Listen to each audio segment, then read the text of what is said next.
Hello, everyone. I'm CJ, and welcome to the Closeted Teacher. And I'm sure you're probably wondering why am I calling it the Closet Teacher? Because I'm in my closet. Yeah, but also because we're on quarantine, and so we're kind of stuck. And so I'm keeping all my teaching secrets to myself. But now I just thought I'd start this little thread or little video to kind of keep with my students and still be their teacher, even though I'm not physically there. So let me start by introducing myself to those who do not know me. I'm from Memphis, Tennessee. Been a teacher for over 15 years, mostly secondary school, high school. I am licensed in English, but I have taught African American literature. I've taught theater. I've taught acting. I've taught creative writing. Um, a lot of speech, journalism, contemporary issues. I taught a lot of electives. That kind of go with English and some that don't, but I am an artist. I am a writer, a spoken word artist, a poet, a visual artist, photographer. I dance, I'm a dancer, a choreographer, actress, been producing, I've directed, a little bit of everything, okay? So that's about me. Um, yeah, born and raised in Tennessee, that's me. So, but I wanted to start this thing because I started thinking about why I became a teacher. You know, we have all this time to be at home now in quarantine, and I started to think, like, what made me become a teacher and what got me here. And it all goes back to really, if I wanted to get all the way back, it would go back to my first teachers. And I was the first teachers I had, not meaning like people in the classroom, like people in my real life that taught me things like my family, primarily my sister, my oldest sister who's passed away in '05, Janita Elisa Johnson Salisbury.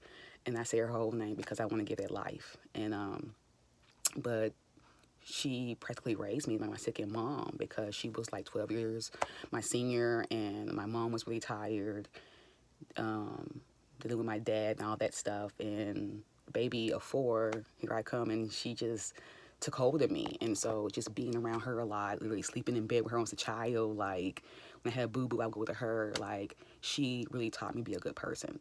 And I'm a Scorpio, so you know any of my Scorpios and from where I came from, I would definitely say that my sister saved me. Yes, and I want to thank her for that. You know, wherever she may be in the spiritual realm, if you hear me, I just want to honor you and thank you for saving me and making me a good person. Because sometimes when you're a baby of a family, you get lost. People have all their everything's going on, and the baby can be really lost. And with parents who are fighting, arguing, and siblings who are growing, and teenagers, because I'm like 10, 12, and 14 years younger than my older siblings. And so her being the oldest sister, oldest girl, and she took hold of me and really just made sure that I was seen. And if nothing else, she saw me. And sometimes that's enough. And sometimes all children need is one person to see them. It ain't gotta be everyone, but that's your person. The person who first saw you becomes your person. And she was my person. And just learned a lot through her, just watching her go through life and be a mother, a single mother, and be a student in college. I was in her dorm room when she went to college. Yeah, I was like, what, 10 years old in her dorm room and at the University of Memphis, Richardson Towers. And I remember and thinking that one day I'm gonna be here, you know. So it was kind of cool. And but another teacher, I don't want to prolong on that because if I talk about my sister too long, it'll just I become a blubbering mess. But my other teachers were my godmother, and I call her my godmother because I feel like God sent her in my life. Around the same time I started praying like the fourth grade. I remember fourth grade teacher, Miss Williams. I can't remember Miss Williams' first name, but Mrs. Williams, fourth grade teacher. She was my third grade teacher too, a little bit at Whitehaven Elementary. Then we got bused to West Haven, and she became my fourth grade teacher. And Miss Williams one day in class, and I remember her saying this vividly, and this is why it's so important that teachers take your job very seriously. And everything you say is like a seed you're planting. And I know that because I'm a product of teachers telling me things and I believed it and I still carry that with me. And then some of those things I still share with my students. So people are like, how you know, Miss J? How you know all these things? Oh, my students call me Miss C. and Miss J affectionately, because my name is Crystal Johnson. So Miss C or Miss J for just, and some call me Miss Crystal, depending on how you met me and when you met me in my life. Because I've been doing youth development for years. Let me go back and say I've been doing youth development for years. So from ages 18 on up, I've been working with youth through Bridge Builders, through Stax Music Academy, all that. But I'm getting ahead of myself. So back to my teachers. My godmother. So she really influenced me to think for myself, to read for myself. Like, she was very into the Bible and reading, having Bible study at her home and taking me to Bible study with her, my best friend. And that's how I met her. My best friend at the time, we met in 5th grade. And I'm going everywhere with this story. Let me go back to Miss Williams. So 4th grade Miss Williams was like, one day she said, okay, students, when you wake up in the morning, the first thing you should do when you wake up every morning is to look up and thank God. Say, thank you, God, for this day. And I was like, okay. So I'm keeping my, this 4th grade.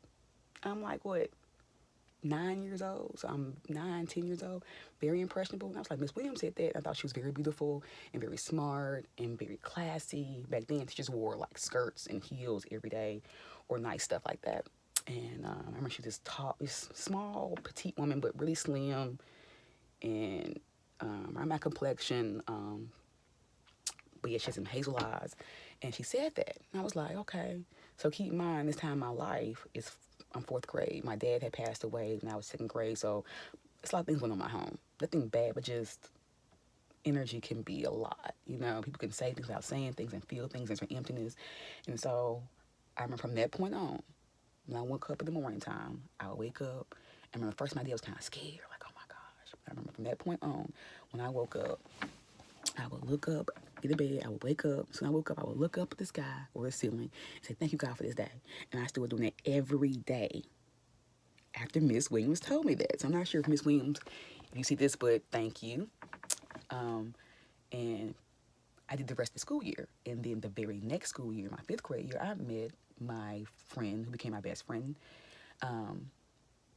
Camellia, and her mother was a Jew, a black Jew. She believed that black people were Jews, real Jews, and it was a new thing for me. And so going Bible study with her, I learned how to read the Bible, and not saying that everything that I agree with, but at 10 years old, to be able to read the Bible and be taught how to decipher it by adults and being included in the conversation. Like, when I went to that Bible study, children were included in the conversation. Like, you could raise your hand, you could ask questions, you could talk, you could think. They allowed that, and she would always ask, like, what you think, and, you know, and it was amazing to me. And I felt powerful. I was like, wow, I can read for myself the Bible, which is a very powerful book to believe in. I can decipher it, and I know what these words mean.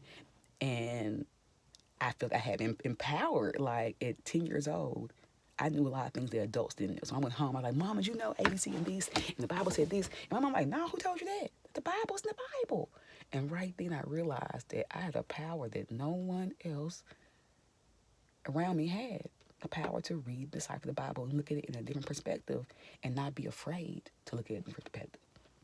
So at 10 years old, I would say my godmother gave me that gift. She gave me the freedom to do that. And most parents don't realize, and teachers don't realize, sometimes give your children the freedom to think for themselves. Let them explore and see where they come on their own. And don't shame them. Don't make them, don't do that. Don't do that. Just ask them why. Let them explain their rationale and let them break it down to you. And then you break down your rationale, what you think, and y'all compare it. And that makes the child feel more powerful, more independent. And that's what she did for me. Just simply, like, she didn't just, that opportunity, exposure. And so that's what I love about her. And I want to say about my sister, Lisa, and I call her Lisa, and my godmother, Miss Forrestine Johnson, and her last name was Johnson as well. They both taught me how to do a lot with very little. I'm not saying we were poor, but we weren't rich. And the things that may not have been brand new, where other people may like shame you in certain neighborhoods, she made the game. Like, she had a car we call a hoopty. She called it her hoopty. And I remember back in the 90s, it was a song called My Hoopty Rolling Tailpipe Dragon. If you don't know that song, that means you are young. So if you're 40, 35, 40, you remember that song or older. It was by Sir Mix-a-Lot. So anyway, and she had a little brown station wagon. It was old for like it was the 90s. So it was a hoopty. And then when the car wouldn't cut on, I remember my friend Camille would be so embarrassed, like, Mom, the car won't cut on. And in my mind, I wasn't embarrassed because I guess this wasn't my reality. And I'm just like, okay, it's just a car. It wasn't my reality. So I could understand that. But she was like, okay, girls, let's pray. Let's ask God what we forgot. Because our car is not started. I mean, we forgot something. God would not leave us here if we hadn't done everything we were supposed to have done. And keep in mind, for a 10, 11-year-old, that thought process, that way of thinking, instead of getting mad that the car didn't work and getting frustrated and cursing, she never cursed. Profanity, no. She was a lady to the T. And she would just say, okay, girls, let's pray and ask God what we forgot. And we'd be out there like, and then she's like, I know what it was. We forgot this. And she would go back in the house and get what she got and come back. And then the car wouldn't start. Okay, girls, we got praying hard enough, so we must forgot something else. Or maybe God was trying to save us from being somewhere too early. Sometimes being late can save your life.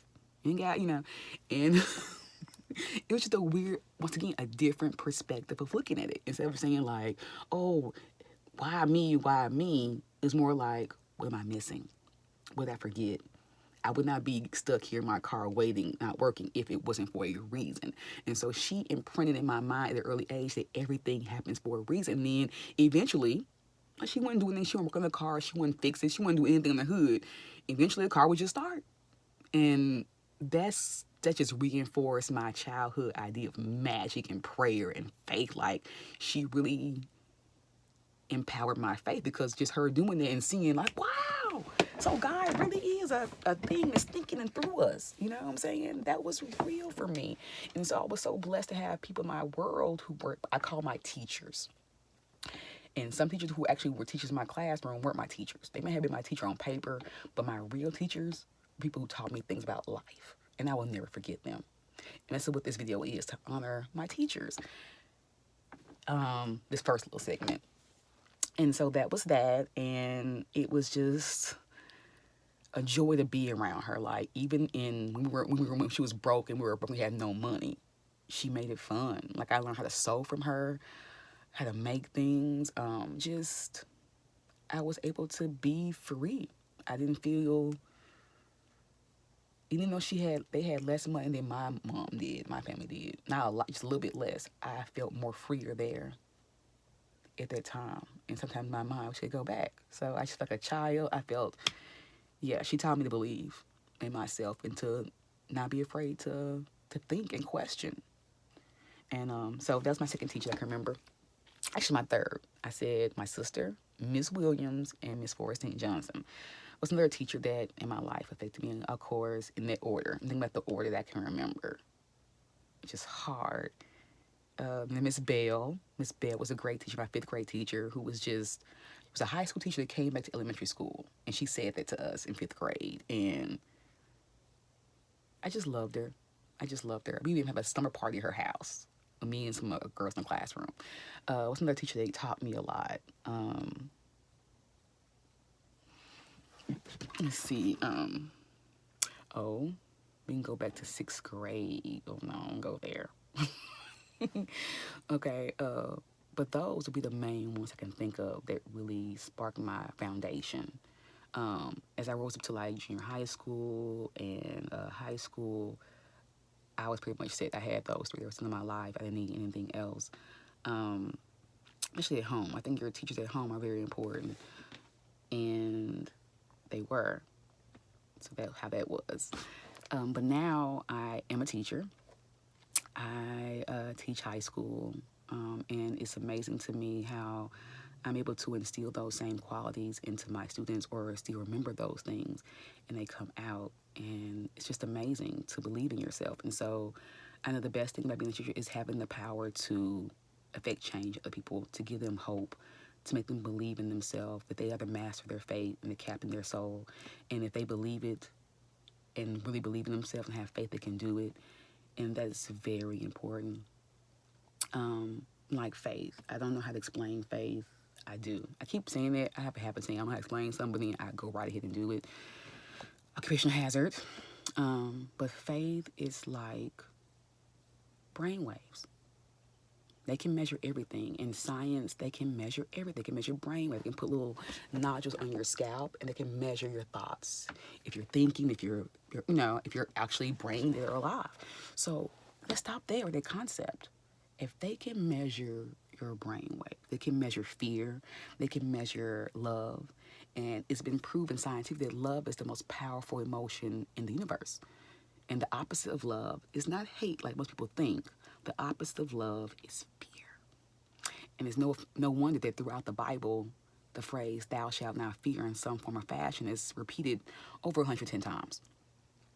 And so there's these two opposite feelings. The emotions, love and fear, always constantly fighting each other. And they're like water. It's a balance, but it's definitely there. And when you operate out of fear, things tend to move slower.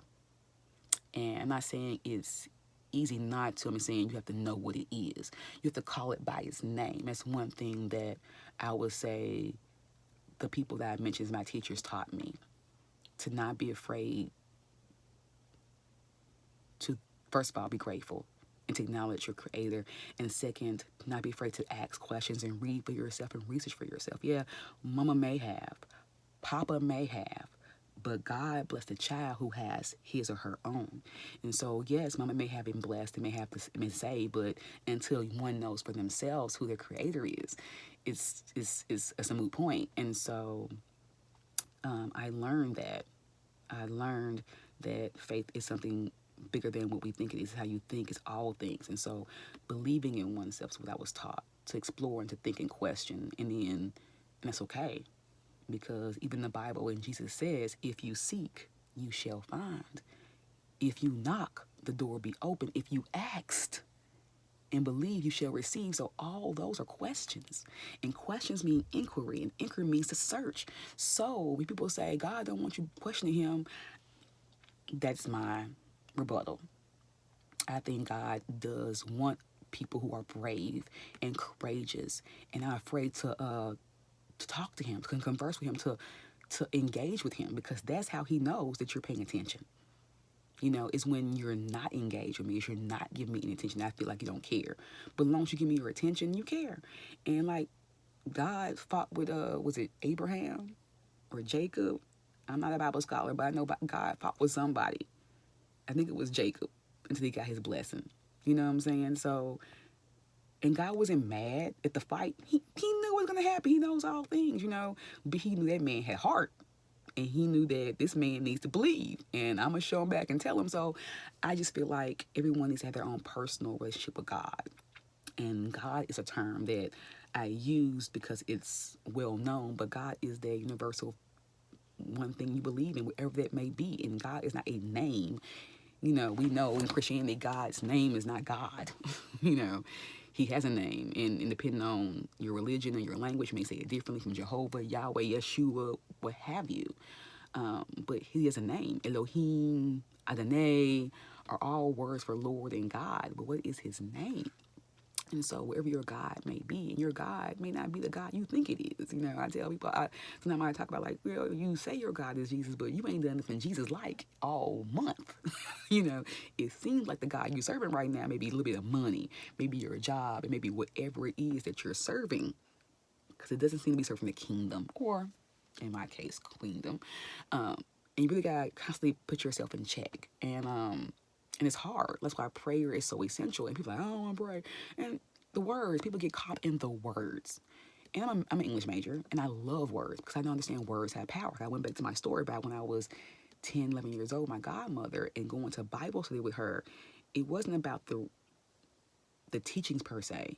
It was about the fact that she gave me the freedom. She allowed me to read, to question, to ask, and to think without shame, don't do that. It was like, so I never thought about that. And this is what I think. And I was like, wow, at 10, 11 years old, I'm being engaged in a conversation with an adult, and it's okay.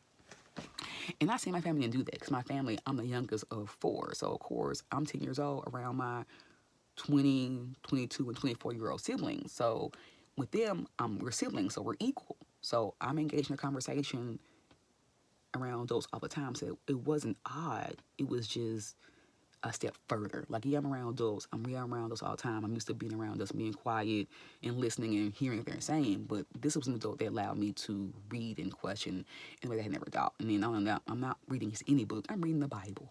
You know, the most well-read, best-selling book in the world. And I'm getting a different understanding of it at such a young age. And that, again, made me feel powerful when I realized that this book is a book that a lot of people are afraid of, or they revere or respect in such a way. And here I am giving some keys to the kingdom, so to speak, and some tools that even adults around me didn't know.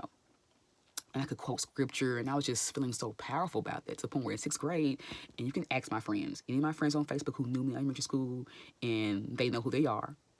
They're on Facebook, it's on Instagram. You know me. You knew me in 6th grade. You knew I carried the Bible in my purse every day to school.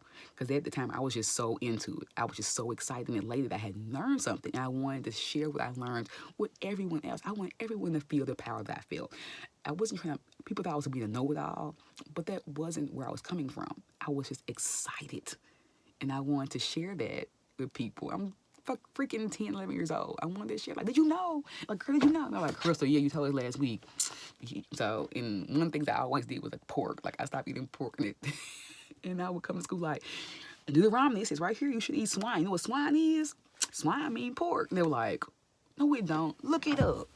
And so it's just things like that at age 10 that I knew that wasn't just widely being talked about all the time at the 10-year-old 5th grade, 6th grade table. But that was my conversation.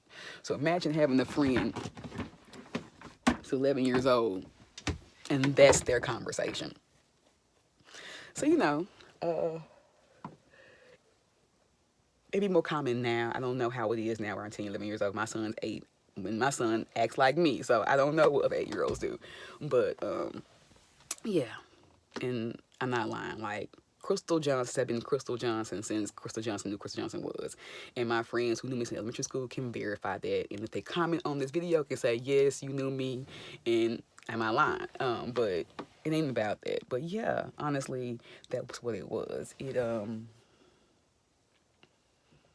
empowered me. So going back from that concept, yeah, I'm in my closet. Going back to that concept,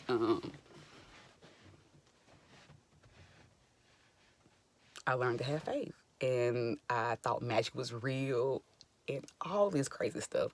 And I still do. But now, I'm 40 now. I'm older. I've learned that the word magic is just another word for things that you can't see.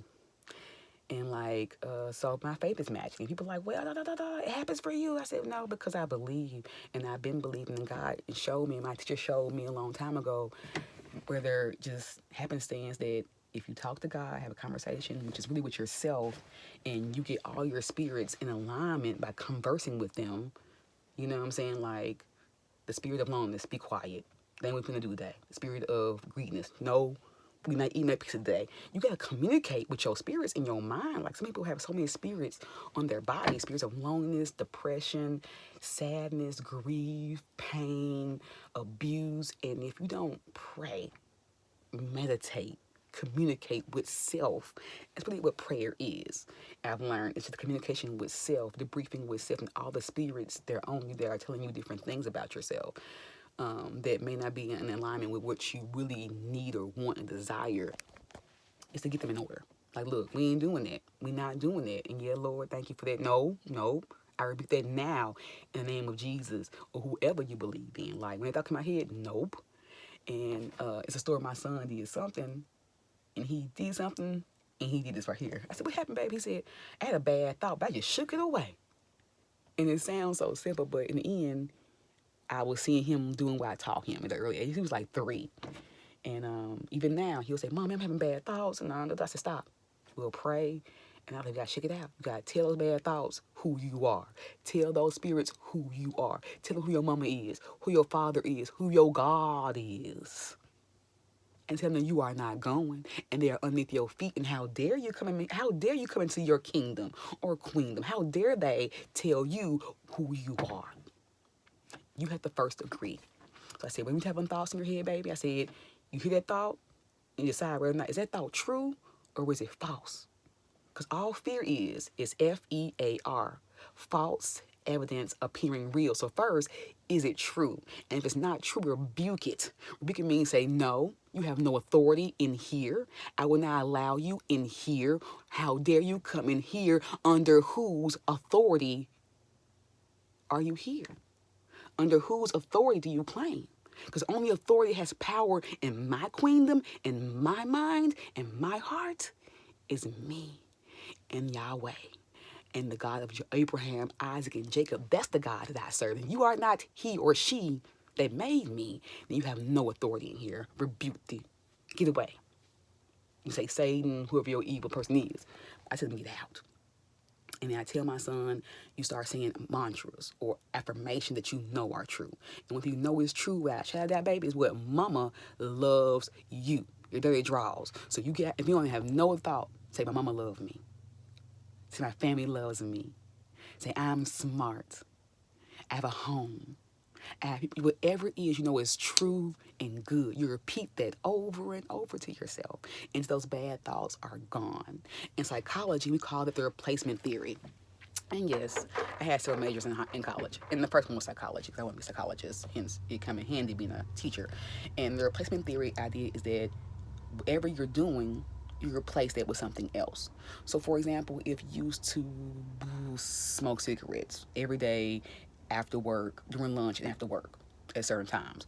So instead of going smoking cigarettes, you replace that time that you smoke cigarettes with something else. Maybe now you jog for 30 minutes, or maybe you play chess. You find something else to occupy or replace the time you use for the activity you want to get rid of. So same thing here. I use the same thing in my mind. And I've been doing this for years, even before I even knew it was the replacement theory that I learned in college. But after I learned that in college and learned the theory for that, I've been using it on myself wholeheartedly. And it's helped me get over a lot of things by totally replacing it. And I learned that people choose to suffer, and suffering is a choice. And then you decide how long you want to stay in that state of mind. It's a mental state. I don't want to be in this state no more, so I want to move. Like Tennessee's a state, Arkansas is a state, they're places. So a mind state is a place that your mind is in. And if you're suffering and choosing bad thoughts or just choosing to be and focusing on the negative, then you are living, you are choosing to live in that state. And one thing that I realized a long time ago, I'm going to choose to leave. When I'm not happy somewhere, I leave. I put my thoughts on something or someone else to remove the other thing. And it works so well, almost too well. And sometimes you can do it when you're not really ready to move on. And because I know this thing, I do it when I'm not ready to move on. Like sometimes you still have to grieve. And grief is a really process. And there's no time frame for it. And sometimes because I know this and I want to get over it quickly, I have inadvertently messed myself up by trying to replace grief with something else, and I still haven't grieved. So you have to be careful with that. You have to give yourself time to process information, but give yourself a month or a week, wherever time frame. I'm gonna tell myself I'm gonna use this time to do this, to work on myself, to grieve, to get it out. Don't hold back tears, let them out. If you're holding back in, you're not really grieving. So let all that out, and then when that time frame comes, like, have I let it all out? Do I feel free of that, or is it still something in me? And you decide how long you're gonna be in grief, how long you're gonna suffer, and it's okay. And then you decide a time frame to get yourself out of that. So it can work both ways, but you still have to let yourself be human and get over things naturally. You can't just push it all the way. So replacement theory is good, but also let yourself be human. So some suffering is needed to get over things, to get through things. You shouldn't totally bypass the suffering, because God, sometimes it's needed to make us grow, but you don't want to be stuck there too long. And a lot of people get stuck there past the date, expiration date, and you have to just mind the gap. And just mind the gap. The gap meaning like here I'm unhappy and there is happiness. It's a gap between that transition. So from here to here, for me to be unhappy to happy, there's a gap. And the gap could be this wide or could be this wide. it's my job to mind, M-I-N-D, like mentally mind that gap and decide how long will it take me to make the transition from being this in this state to that state.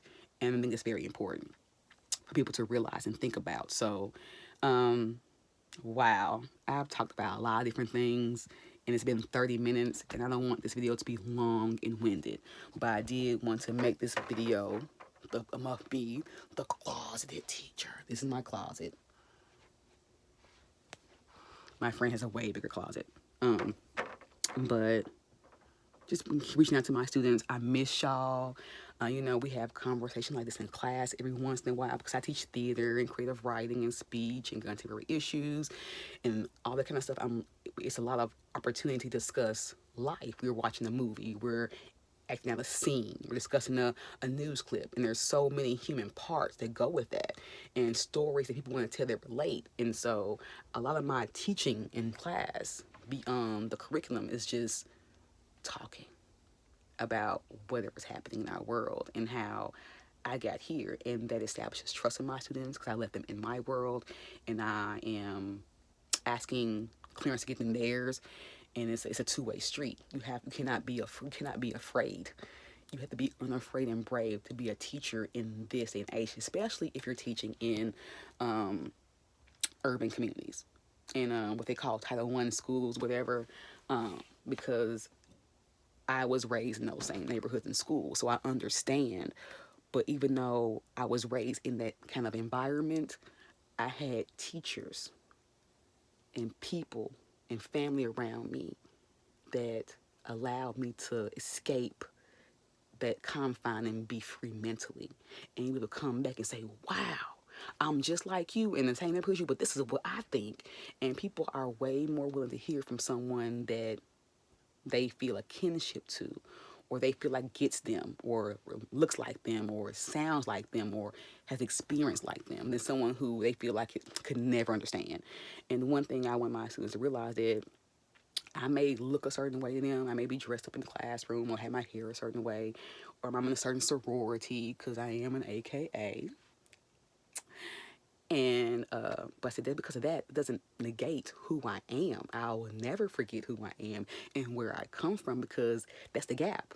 Where I came from to where I am is a gap, and I know the difference, and I see it. And when I see it, I must say thank you for all the teachers. They got me from there to here. People who talked to me when I was going through things, and the gap seemed so wide. And thank God for teachers who made that gap a little bit narrow. And so this video is not just for, you know, my students and my friends out there who are bored on quarantine and need to hear this inspiration message, but it's also a gratefulness and thank you to people who taught me. And again, teachers are not just people in the classroom, they're life. The bum on the street could be a teacher to you. He told you something that you like, that's what not to do. And I had some people tell me what not to do. But I want to thank, again, my sister, Educator Ms C Johnson. We call her Lisa, for being my second mother and make sure I was seen. And Miss Williams, my fourth grade teacher, for telling me to talk about God every day and to thank him every day, no matter what. Because that started my conversation with God and with myself.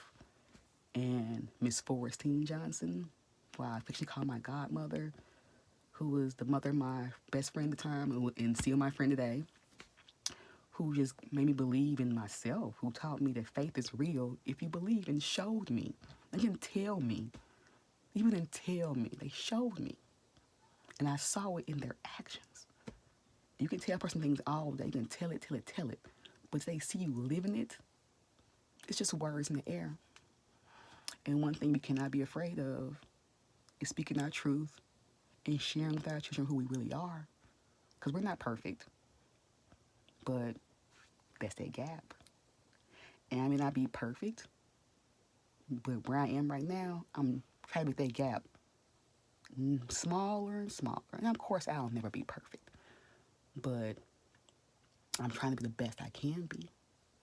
And I think that's all we can do in this time is just focus and reflect on who we are, where we've been, how far we've come, and watch that gap. And as you keep living, mind the gap. Don't forget it's there. And look, and you ain't got to look back, but know it's there. And know that you didn't make it past that gap alone. And so, I hope I'm not forgetting anyone. There's so many people. I'm gonna do another video, but for the beginning of the foundation of my life, I want to definitely thank those people, Miss Williams, Miss Fortune Johnson, my sister. Of course, my mother was there, but these people in my foundation in my beginning of life, they stand out as people who really made me who I am now, and fought for me when I had no voice. So when I found my voice, I knew how to do it. I knew how to do it because I saw them do it for me and for themselves. And it helped me be a better person, a better teacher, all that. And, oh, real quick, I want to shout out Annabeth Locker. And she does not even know this. Annabeth, I worked for bridge builders all through college, and I was a bridge builder in high school. If you're not from Memphis, Tennessee, Bridge Builders is a leadership and diversity program for high school juniors and seniors, and it's about they put people of different racial backgrounds or religion ethnicities in college dorm rooms. You're gonna have a roommate who doesn't look like you or think like you, supposedly, physically, and it helps you kind of meet people of different backgrounds and relate. So anyway, it's a program, and so I am an intern, which we mean we're like camp counselors. We have a whole week. We're on college campus, spending overnight, and we have groups. And I was over group this year. I'm 19 or 20, and I'm over my group. I'm an intern for the group, and I remember Annabeth. I was facilitating the group about discussion. We had a really deep discussion about abuse and about equality and all these different things. Because it's what we talk about everything from socioeconomics, sexuality, racial, anything dealing with diversity or things that divide us. We discuss to kind of find ways to push those walls down and make us closer. So, with the discussion with the University of Memphis, and we have a really good discussion. And in my world, this is what I do, and I'm not realizing it. It just comes natural to me. I'm like, I take to the kids, I have all this energy, I'm young, da da da da. And after the discussion, which is really deep, and I remember the discussion, some kids came, things were coming out. And you have to know how to ask the right questions and make people feel comfortable. And I guess I was able to do that. I was goofy back then, very open, very transparent because of how I was raised. You see how I was raised, my background of being free and confident. So I really am just mirroring that, being all that I was shown in this camp. And not to this day, I gotta add Bridge Builders to it. It's gonna be a whole nother video, but Bridge Builders was an organization that I met awesome people. Mario Hendricks, Ashley, Hannah, Will, Eric, Carlos. Man, I grew so much with those people. Like college, them people were my rock. And confidence. I remember people who were not, people who were different backgrounds, different races, ethnicities. So I'm around them being myself and they're accepting me. So I'm like, if Ashley and Hannah and all these people who don't look like me accept me, then why wouldn't anybody else? And it just built my confidence more up. You know what I'm saying? So I love bridge builders. And if you're in Memphis, become a bridge builder if you're in high school. But yeah, it taught me a lot. And so, but yeah, Annabeth. So after the whole discussion we did, and the kids walking out, we're going to I think lunch or something, and Annabeth stops me. She's like, Crystal. That was such a great discussion. I'm like, thank you, Annabeth. In my mind, I'm like, okay, yeah. This is my third year doing Bridge Builders, summer camp. So yeah, I got the hang of it. She's like, no. Have you ever thought about being a teacher? And I'm like, no, I'm no teacher. Who wanted that? She's like, you should really think about that because you have the gift. You have the gift. I just think you have it, and I know. I was just amazed how you made that flow. That's what you should do. I'm like, whatever. And here we are, 20-some years later, and I'm an educator. And that road was very, like I said, faith, God, all that. Because I tell that story every time. Like, people say, no, baby, I could have been a lot of different things. I said, when I took that teaching test, the praxis, I wasn't sure what I wanted to do. I had all these signs of going this direction. Like, Annabeth, you plant the seed, baby girl. You put the seed in my head. Before then, it was just like, womp, womp, womp, womp, womp, womp, womp. People have said that, but I didn't hear it. And all my life, I have all these signs where I was teaching people, with the Bible in my purse. I had little teddy bears at home. I've been teaching people, playing in school, but didn't think that was going to be a career of mine. And when she put the seed in my head, I was like, maybe college, maybe higher level thinking, papers, existential theory, those kind of things. But she put it out of my head. So I went now, and at the time it was odd when she said that because I was in college and I was undecided about where I went to major in. At that time I had like 3 majors. I had psychology and I just dropped that. Then into theater and dance, then went to photography, and I found after that combo with Annabeth, and I thought long and hard, I changed my major my senior year. When I was 21 to English. I said, this is it. I could major in English, be a teacher, or use it to go to law school or somewhere else, And I graduated to the test, the praxis, and I remember I prayed. I was like, God, I don't know if I want to be a teacher. But if that's what you want me to do, this is my real calling, you better show up and show out, Jesus. You better show up and show out, because right now, I don't know. But I know that you know. So I'm praying right now that you know, let me know. I did a little studying, but I wasn't an education major. I was not an education major. I took some education courses and in grad school, little classes here to kind of get an idea about this is what I wanted to do, the praxis, and literally, I said, God, this is what you want me to do. You better do it. If I don't pass this test right now, I'm not paying another $100 to do it again. So if it don't work out, I'm going to try for grad school again. Because I tried for grad school, and the grad school I wanted to get into, I didn't get into. I was very depressed. I said, okay, maybe teaching's my way. Just different routes, trying to see you. Like my godmama told me, when the car didn't start, I must have missed something. So when the car didn't start for grad school that I want to go to, I was hurt. I was crying, like, this is what I wanted. I believed. And that's why I asked, I believe. This is what I've been working on, da, da, da, da. And then God said, but you didn't really put all your effort into that. And then you rushed it, and then... So I said, what am I missing? If I believe everything for a reason, what am I missing? So that's what God mama told me, what am I missing? So then the seed and the pen in my head came again. I said, okay, do the teaching thing. To the test. My scores came back. Let me tell you, it's 3 tests to be a high school English teacher. The PLT, don't ask me what it stands for. Something, learning and teaching. The practicum, then it's the content knowledge on just English, and then it's it's something else. It's 3 tests, and they're all like $100-some. And so my test came back. I can show you. If I find it, I will show you. I have it in my file somewhere. It's like a score. You have to make a certain score to pass to, your license, right? And I know people who had taken the practice test several times and failed it for English. You know what I'm saying? And so I'm like, I ain't taking this test. No, that ain't the key. And I already told God, me and God had a conversation about this. Like, I'm going to do grad school and try different grad schools because that's where, in my mind, that's what I wanted. But this teaching thing is cool, but God, you better show up and show out. So when I got my scores, opened the folder thinking this is going to be my truth teller where I should be a teacher or keep trying to get in grad school. You know what I'm saying? Be a lawyer, whatever. Or just be a professor in college. I want to be a professor, a college professor with a graduate degree, a PhD in African American history, or with an MBA. I just had all these lofty ideas about just teaching history, teaching psychology, the whole 9 yards. And I got my scores back. I think you have to have, I forgot the score you have to have to pass. But each score from all 3 tests were like a 1 point or 2 points past the benchmark.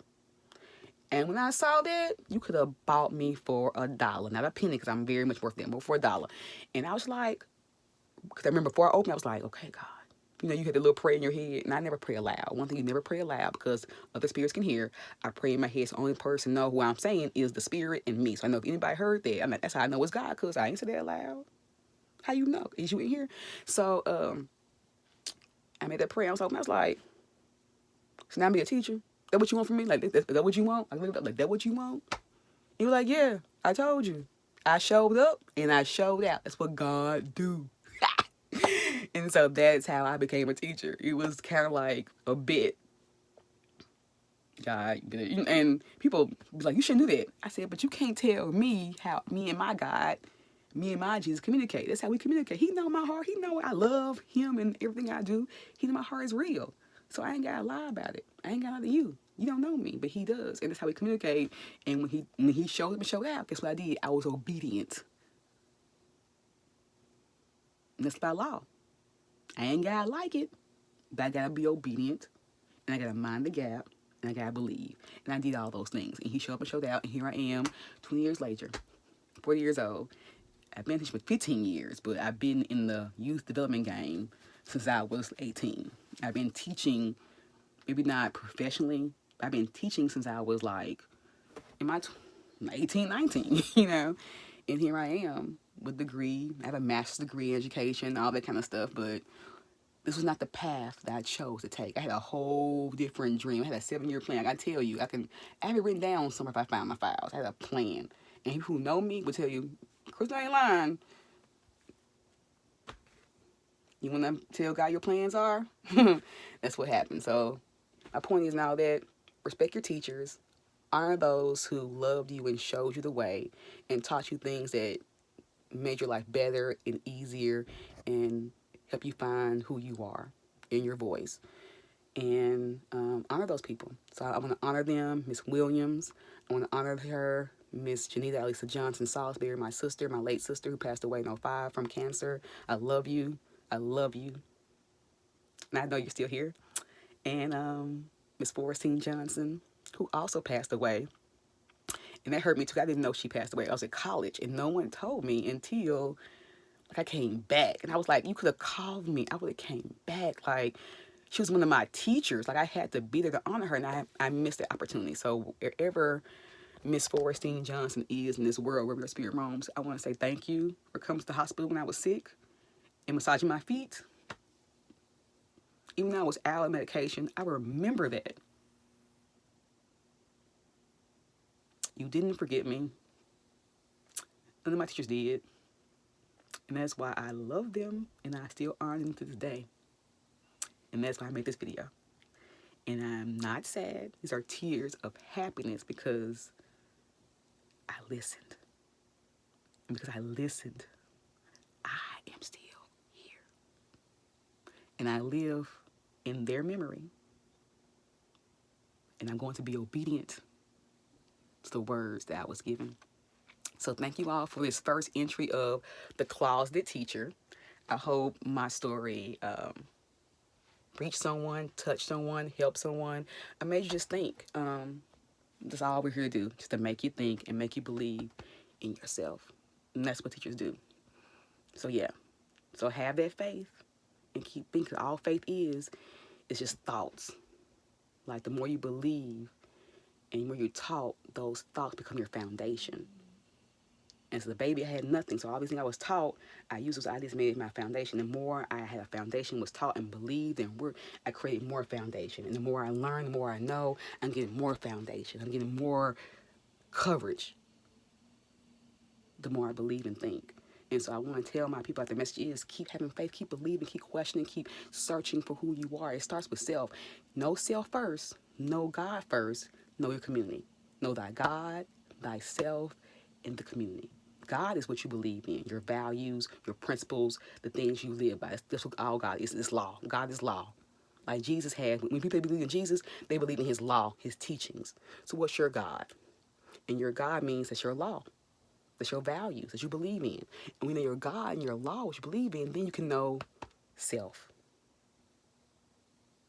I know that this is the law I believe in. This is how myself does it. This is how it looks like when I do it. And then myself, then has myself interact with the community around me. The 3 pillars. Know thy God, to master thyself, to help thy community. Know thy God, to know and master thyself, to help and strengthen your community. And that's how it works. Simple as A, B, C. So anyway, I'm tired and I'm hungry. And I hear my 8-year-old son out there. I think he's vacuuming or something. I don't know, but I need to get out there. So, hey guys, this is CJ, Miss C, the Closet Teacher. I'm repping my Memphis t-shirt. This is Bring Your Soul. Yeah. Up in Memphis, Live Seed, all that. If you don't know what Live Seed, it's my nonprofit where I give voice to youth using poetry, spoken word, and theater arts. So check me out, theliveseed.com or Live Seed on YouTube or live_seed on Instagram. Or Live Seed 8 on Facebook. But yeah, thank you guys. Love you. Tune in next time. And next time I have a little bit better set up in my closet. And I will have my dialogue. But it's just really just off the chain. I was sitting on the bed and a spirit just told me, get up and make this video. Get up and make this video. Get up and do it. Just say it. Don't hold back. Do it. And I've learned to do that better. Like when the spirit hits me, do it. Act. Don't wait. Don't doubt. Don't be in fear. Don't say, should I? Don't get lazy. When spirit hit me with the thought, I just did it. And I hope the spirit was right with this one. So tune out, Closet Teacher. See you next time. Peace. Love you.